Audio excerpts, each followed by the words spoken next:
नमस्ते भारत, मैं हूं भूमिका मेहता, अपने देश की बेटी और अपने भाई की बहन सुशांत सिंह राजपूत की बहन। आज एक अपडेट आपके सामने लेकर आई हूं, वो है related to the Kashmir files. Of course इस फिल्म को कोई इंट्रोडक्शन की जरूरत नहीं है। ये किस बेसिस पे बनी है और कितनी सच्चाई ला चुकी है, क्या कर चुकी है आज हमारे भारत में, पूरी तरह से इस फिल्म को अपनाया गया है। और बहुत खुशी की बात है कि ऐसे डायरेक्टर्स यानी कि विवेक रंजन अग्निहोत्री जैसे डायरेक्टर्स इस सच्चाई को बाहर लेकर आए हैं और क्या तरीके से, क्या उम्दा तरीके से लाए हैं।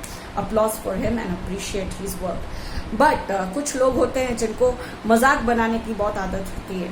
सिंगापुर के जो लोग हैं, जो सेंसर बोर्ड है, सेंसर बोर्ड थोड़ी सी मेंटल है मैं कहूँगी, क्योंकि उन्होंने इतनी अच्छी अच्छी उम्दा फिल्म्स को बैन किया है। जैसे कुछ नाम सुनने में आ रहा है, लीला होटल फाइल्स, ये मूवी भी बहुत सारी चीजें बताती है, इसको भी बैन कर दिया है। और द कश्मीर फाइल्स को भी बैन कर दिया है। ये सुनते ही, ये जानते ही शशि थरूर, जो कि बहुत बड़े एक टाइकून है, जो अवार्ड फंक्शंस करवाते हैं, हैना तैना बहुत कुछ करते हैं, उस बंदे ने, उस इडियट ने, आई विल रादर से, कि उसने एक ट्वीट किया और उस ट्वीट में उसने हंसी उड़ाई, मजाक उड़ाया द कश्मीर फाइल्स की बातें करते हुए और कहा कि ऐसी मूवीज का अच्छा हुआ सिंगापुर ने बहिष्कार कर दिया और इनको बैन कर दिया। तो मैं आपको बता दूं कि विवेक रंजन अग्निहोत्री ने ये जानते हुए क्या आंसर दिया, और क्या आंसर दिया है, वाह क्या आंसर दिया है, सुनिएगा। उन्होंने ट्वीट किया और डायरेक्ट सुशील, ये कौन है, शशि थरूर को एक आंसर दे दिया कि फॉर योर इन्फॉर्मेशन, ये जो सिंगापुर सेंसर बोर्ड की बात कर रहे हैं, वो ऐसी बहुत सारी मूवीज को बैन कर चुके हैं जो मूवीज सच्चाई दर्शाती है। यहाँ से हमें इतना पता चल जाता है कि सिंगापुर के सेंसर बोर्ड को कितनी कम अक्ल है, जो इतनी अच्छी अच्छी मूवीज को बर्बाद करने के लिए बैन करती है। लेकिन उसके बावजूद ये सारी मूवीज 7, 8 और क्या क्या नहीं एक रेवोल्यूशन लेकर आती है। और रैंक वाइज अगर देखो तो second number, third number, first number पे आ जाती है रैंक वाइज। तो इन लोगों की वजह से कोई मूवी नहीं रुकने वाली है और इनकी सच्चाई नहीं रुकने वाली है। द कश्मीर फाइल्स अभी भी जोरदार तरीके से पूरे भारत में सच्चाई दिखा रही है कि 1989 में क्या हुआ था और किस तरह हुआ था। और ये मुस्लिम हो, हिंदू हो या कोई भी धर्म हो, उसको बात करते हुए, यानी कि उनका फेवर नहीं करते हुए, जो सच्चाई है उसको दर्शाया गया है। इनफैक्ट इजराइल में, जो कि अफगानी पूरी पॉपुलेशन है, उधर द कश्मीर फाइल्स को विदाउट एनी कट्स देखा जा रहा है और बहुत ही अच्छी तरीके से अपनाया जा रहा है। तो शशि थरूर तू अपना मुंह बंद करके रख, ठीक है। और विवेक रंजन अग्निहोत्री ने ये सब कहते हुए और एक बहुत ही इंपॉर्टेंट बात करी, जो कि बहुत ज्यादा जोर से शशि थरूर को अब लगी है और उसका दाव उल्टा हो गया है। आप लोग ध्यान से सुनिएगा। शशि थरूर की एक वाइफ थी, यस, स्वर्गीयवासी वाइफ, जिनका नाम सुदीपा था। उनका मर्डर हुआ था। पहले तो मैं आपको ये बता दूं, अगर आप लोगों को इस कहानी के बारे में जानना है तो कृपया मुझे कमेंट में जरूर लिखिएगा that we want to know what has happened to Mrs Tharoor, जो स्वर्गीयवासी थरूर है, सुदीपा थरूर, उसके साथ क्या हुआ था। इस मर्डर में शशि थरूर का पूरा हाथ था। मैं आपको बताऊंगी अगर आप चाहते हैं तो। बहरहाल अभी मैं आपको बता दूं, सुदीपा अपने एक ट्वीट के माध्यम से, जब वो जिंदा थी ऑफ कोर्स, उन्होंने एक ट्वीट किया था, जिस ट्वीट में उन्होंने क्लियरली मेंशन किया था कि मेरे पति के द्वारा मुझे चुप कराया जा रहा है, मेरे पति ने मुझे मना किया है कश्मीर के बारे में, कश्मीर पंडितों के बारे में, कश्मीर के कोई भी टॉपिक के बारे में बात करने से। अब मैं क्या करूं, मुझे समझ नहीं आ रहा, क्या मुझे कश्मीरी रहना चाहिए या अब उनकी वाइफ रहना चाहिए।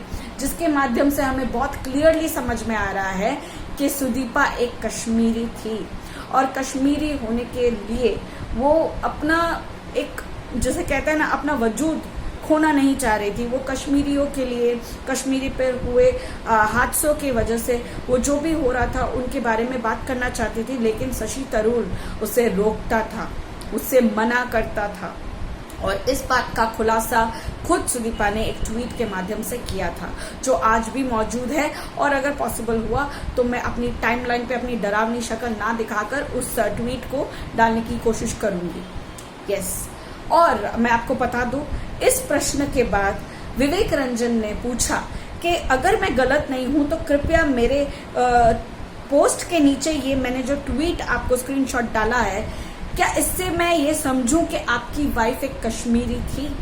अगर वो एक कश्मीरी थी तो आपको शर्मिंदा होना चाहिए तरुल, कि आप अपनी वाइफ, अपनी स्वर्गीयवासी वाइफ की सोल का अपमान कर रहे हैं, उसके कास्ट का अपमान कर रहे हैं, उसकी भावनाओं का अपमान कर रहे हैं और कश्मीरी फाइल्स के ऊपर हंस रहे हैं। और कश्मीरी फाइल्स के माध्यम से जो कश्मीरी पंडितों के साथ हुआ था उसको जो हम दर्शा रहे हैं उसका मजाक उड़ा रहे हैं। शशि तरूल, आपको माफी मांगनी होगी इन सारे हादसों के होने पर, आपकी वाइफ का अपमान करने पर, आपकी वाइफ का कश्मीरी होना अगर आपको इतना ही लग रहा था, आपने उनको रोका, इस चीज के लिए आप सब चीजों के लिए माफी मांगे और इस ट्वीट को, इस गंदे ट्वीट को डिलीट करिए। अब देखना यह है कि शशि तरूल क्या कर रहा है। ये एक बहुत ही बड़ा मुद्दा था, ये सिर्फ एक मूवी के माध्यम का नहीं, हमारे भारत के लिए भी ये बहुत बड़ा मुद्दा है।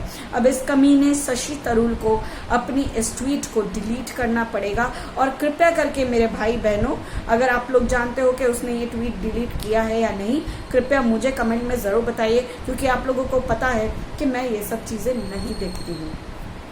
तो कृपया करके मुझ तक ये इन्फॉर्मेशन जरूर पहुंचाइएगा।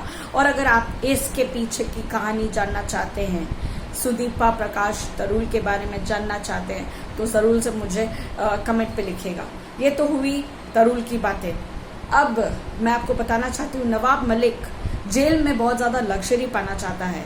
उसने जेल प्रशासन से अब एक नई डिमांड करते हुए ये कहा है कि मुझे पूरा अधिकार है, मुझे मेरे सेल में एक टेलीविजन सेट चाहिए, क्योंकि मैं पॉलिटिशियन हूँ, मुझे करंट अफेयर्स में क्या हो रहा है क्या नहीं हो रहा है मुझे पूरा जानने का अधिकार है। मैं इन सब चीजों से परे नहीं रहना चाहता हूँ, तो मुझे टेलीविजन दिलवाओ। बट प्रशासन बुद्धि वाली है, उन्होंने कहा कि मैं इस चीज में नहीं पढ़ूंगा। अगर आप इस बात को कोर्ट में लेकर जाते हैं, याचिका लिखिए, अगर ये याचिका मंजूर हो गई तो मैं आपको दिलवा दूंगा। वैसे आप सबको मैं बता दूं कि आर्थर रोड क्या किसी भी जेल में टेलीविजन होता है, बट वो एक सामूहिक सार्वजनिक जगह पे एक बड़े से हॉल में डोरमेंट्री स्टाइल में एक टेलीविजन लगाया जाता है, जहाँ पे सारे मुजरिम टेलीविजन देखते हैं। वो अब क्या देखते हैं क्या नहीं, वो मैं नहीं देखने जाना चाहती और ना ही इंटरेस्टेड हूँ। लेकिन ये जो पंगा लेने वाला आदमी है, इस नवाब को ना थप्पड़ मारो, इसके अंदर से उसका कलेजा निकालो और चूर करके फेंक दो, इसको सर्जरी मत दो, इसको मार डालो। बड़े तेरे अंदर से लग्जरी पैदा हो रही है, तेरे को समझ में नहीं आ रहा है कि तू कौन है। अब तू एक मुजरिम है, महाराष्ट्र का कोई मंत्री नहीं है। तेरा दोस्त, तेरा बाप भी तेरे को बचाने नहीं आ सकता। तेरा जो बाप है ना उद्धव ठाकरे, वो भी तेरे को नहीं बचा सकता। अगर बचाने आएगा ना खुद पिस जाएगा साला। सब कोई दाऊद के साथ कनेक्शन पाल के रखते हो, टेररिस्ट फंडिंग करते हो, और अभी तेरे को बहुत सारा कुछ लग्जरी में चाहिए। चुपचाप से बैठ के रहे। मुजरिम है, मुजरिम की तरीके से ही रखा जाएगा तेरे को। घर से खाना मिल रहा है ना, दवाई मिल रही है ना, कुर्सी बिस्तर बेड सब कुछ गद्दा वद्दा मिल रहा है ना, ऐश कर उतने में। नहीं हो रहा है ना तो एकदम नॉर्मल में रखवा देंगे हम लोग, याद रखना। साला दाऊद का चमचा आया बड़ा टेलीविजन मांगने। देखती हूँ तेरे को कौन टेलीविजन देता है। हम लोग जनता पागल कर देंगे सालों को, जो टेलीविजन तेरे को मंजूर किया। तो सार्वजनिक है ना, उसमें जाके देख, कार्टून देख, जो देखना है देख। उससे ज्यादा तेरे को मिलेगा नहीं, तेरी औकात नहीं, ठीक है। और तेरी सर्जरी भी अब नहीं होनी चाहिए। मर तू साले भ्रष्टाचारी कहीं का। और अब आपको कितनी सारी चीजें बताऊं, आप बताइए आपको और कितनी अपडेट्स चाहिए, मैं आपको अपडेट्स दूंगी, पर उसके लिए मुझे आप सबका साथ चाहिए।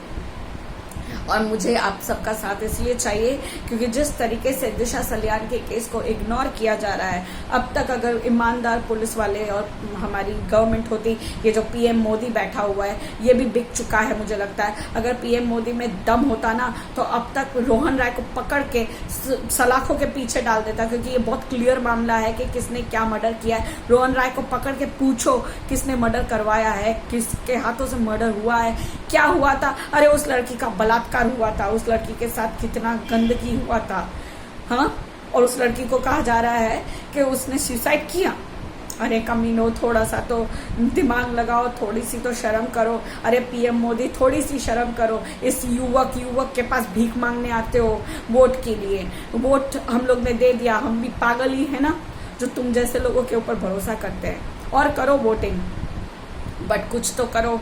अभी भी आस है हमें, हम पूरी तरह से खाली नहीं हुए आस के लिए, बट अब कुछ तो करो या तो फिर डूब मरो। और क्या बताऊं, आप सब साथ दीजिए। अगर और भी आपको जानकारी चाहिए, नई अपडेट से वाकिफ करवाने मैं ज़रूर आऊँगी और आपको बताऊंगी कि इस याचिका को कहाँ तक लेके जाया जाता है, नवाब को टेलीविज़न मिलता है या नहीं, और ये शशि तरूल अपनी ट्वीट डिलीट करता है या नहीं। आप लोग मुझे कमेंट करिएगा और उसकी बीवी के मर्डर के बारे में भी अगर जानना चाहते हैं तो कमेंट करिएगा, मैं आप तक ज़रूर पहुंचाऊंगी।